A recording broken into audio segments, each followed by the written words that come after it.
আপনাদের অত্যন্ত আনন্দের সঙ্গে জানাচ্ছি দলের ভারপ্রাপ্ত চেয়ারম্যান তিনি আগামী 25শে ডিসেম্বর, আমি আবার রিপিট করছি যে আগামী 25শে ডিসেম্বর তিনি ঢাকার মাটিতে আমাদের মাঝে এসে পৌঁছবেন।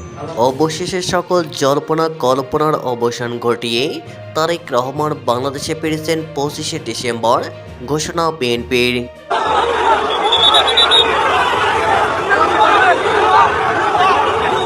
এদিকে ঢামেকে হাদিকে দেখতে গিয়ে হেনস্থার শিকার মির্জা আব্বাস।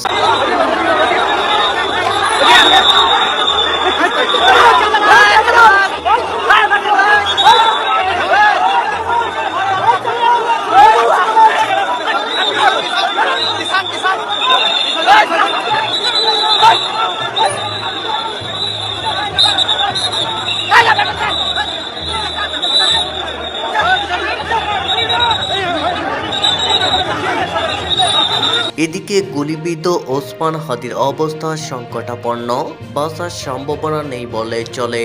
ব্রেন স্টেম চূর্ণ, মৃত্যুর প্রহর গুনছেন হাদি। আসলে ওনার ওভারঅল কন্ডিশন খুবই খারাপ, একেবারে ক্রিটিক্যাল বলতে যা বোঝায় তাই। ওনার ব্যাপারে আমরা কোনো আশার কথা বলবো না। আমরা যখন অপারেশন করার জন্য প্ল্যান করতেছি তখন ওনার ভাই, যিনি উনি বুলেট বিদ্ধের সময় ওনার সাথে ছিলেন, উনি কিন্তু বলছিলেন যে বেঁচে নাই, তারপর আপনারা করেন। কিন্তু আমরা কিন্তু আশা ছাড়ি নাই, তার সাইন অফ লাইফ কিন্তু ছিল। এবং অপারেশনের ভেতরেও কিন্তু আমাদের অ্যানেস্থেশিয়ার স্যাররা যারা ছিলেন ওনারা কিন্তু বলছেন যে পেশেন্টের এফোর্ট আছে, এফোর্ট মানে নিজস্ব শ্বাস প্রশ্বাসের যে শক্তি যেটা। তো উনি এখনো কিন্তু উনি বেঁচে আছেন, কিন্তু এর মধ্যে উনি 2বার কার্ডিয়াক অ্যারেস্ট, ওনার ব্লাড লস হয়েছে প্রচুর, ওনার নাক দিয়ে মুখ দিয়ে ব্লিডিং শুরু হয়েছিল লাস্টের দিকে আমরা ওটি কমপ্লিট করার পর। এখন আমাদের আমরা পেশেন্টের ব্যাপারে কোনো আশার কথাই বলবো না। উনি সর্বোচ্চ খারাপ অবস্থাতে আছেন, কিন্তু উনি এখনো বেঁচে আছেন, আর বাকিটা আল্লাহর ইচ্ছা। আর আমরা এই ধরনের ক্ষেত্রে যেটা করি, খুলে ফেলি, খুলে মগজের ভেতর যে রক্তগুলো থাকে ওগুলো আমরা বের করে দিই, যাতে ব্রেন বড় হওয়ার সুযোগ পায়, ব্রেনের ভেতর যে চাপটা আছে সেই চাপটা যাতে কমার সুযোগ পায়। এটাই হলো এটার ম্যানেজমেন্ট। তো এটা আমরা করে এখন রোগীর ভালো আইসিইউ সাপোর্টের জন্য রোগীর যারা আত্মীয় স্বজন তারাই প্রেফার করছেন যে এবার কেয়ারে নেওয়ার জন্য। গুলি কি বেরিয়ে গেছিল?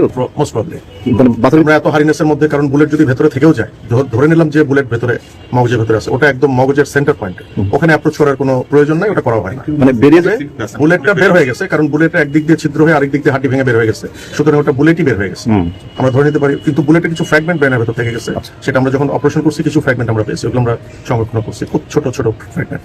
বাঁচার সম্ভাবনা নেই বললেই চলে। ব্রেন স্টেম চূর্ণ, মৃত্যুর প্রহর গুনছেন শরীফ ওসমান হাদি। রাজধানীর বিজয়নগরে গুলিবিদ্ধ ইনকিলাব মঞ্চের মুখপাত্র ও স্বতন্ত্র প্রার্থী শরীফ ওসমান হাদির জীবন প্রদীপ নিভে আসার সংখ্যায় এখন প্রবল। ঢাকা মেডিকেল কলেজ হাসপাতালে নিবিড় পরিচর্যা কেন্দ্রে আইসিইউতে তিনি এখন মৃত্যুর সঙ্গে পাঞ্জা লড়ছেন।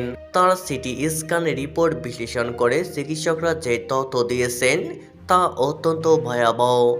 তারা স্পষ্ট জানিয়েছেন হাদির বাঁচার সম্ভাবনা নেই বললেই চলে। হাসপাতাল ভর্তির পর শরীফ ওসমান হাদির মাথায় 3D সিটি স্ক্যান সম্পন্ন হয়।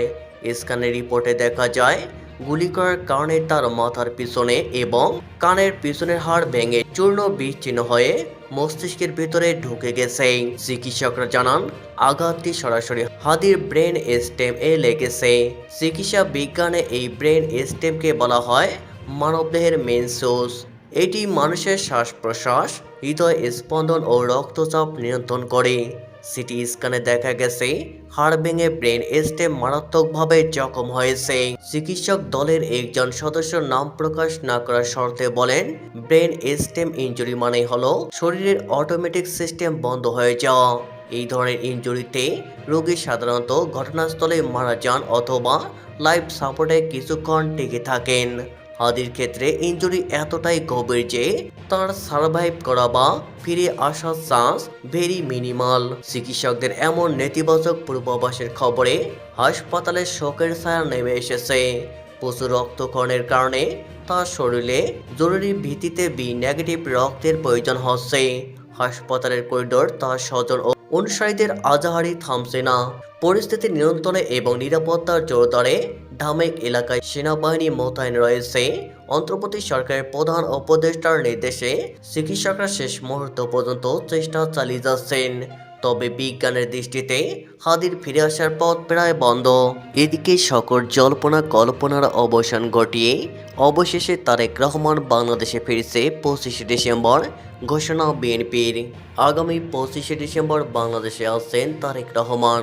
এই তথ্য জানিয়েছে তার দল বিএনপির মহাসচিব মির্জা ফখরুল ইসলাম আলমগীর আজ রাতে এক সংবাদ সম্মেলনে এই তথ্য জানান। সবকিছু ঠিক থাকলে 25 ডিসেম্বর তিনি ফিরবেন বলে জানান তিনি। এর আগে গত অক্টোবরের শেষে বিএনপি জানিয়েছিল তারেক রহমান নভেম্বরে বাংলাদেশে ফিরবেন বলে তারা আশা করছে, কিন্তু নভেম্বরে তিনি ফেরেননি। নভেম্বরের শেষ দিকে খালেদা জিয়াকে হাসপাতালে ভর্তি ও তার শারীরিক অবস্থার অবনতির পরও তারেক রহমানের দেশে ফেরা নিয়ে প্রশ্ন তৈরি হয়েছিল।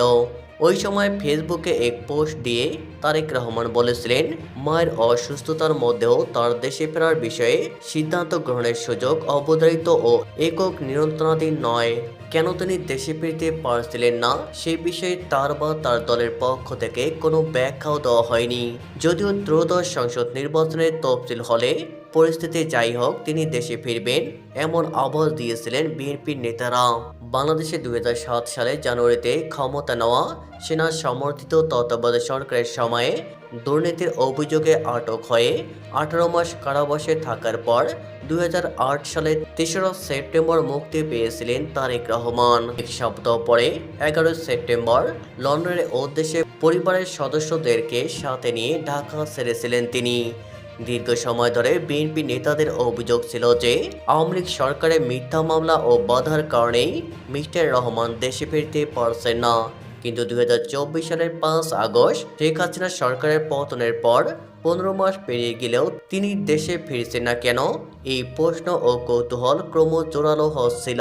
শুক্রবার রাতে সংবাদ সম্মেলনে মির্জা ফখরুল ইসলাম আলমগীর বলেন, বাংলাদেশের অন্তর্বর্তী সরকারের প্রধান উপদেষ্টা ডক্টর মোহাম্মদ ইউনূস এবং তারেক রহমানের মধ্যে লন্ডনের বৈঠকে সিদ্ধান্ত হয়েছিল ফেব্রুয়ারি মাসের মধ্যবর্তী সময়ে নির্বাচন অনুষ্ঠিত হবে। ফলে নির্বাচন উপলক্ষে আমাদের যতটুকু সংখ্যা ছিল তা চলে গিয়েছিল এবং গতকাল নির্বাচনের তফসিল ঘোষণার মধ্য দিয়ে নির্বাচনের যে রেল চলতে শুরু করেছে, যে একটা আশা প্রত্যাশা সৃষ্টি হয়েছে সেটা বাস্তবায়িত হতে যাচ্ছে বলে তিনি।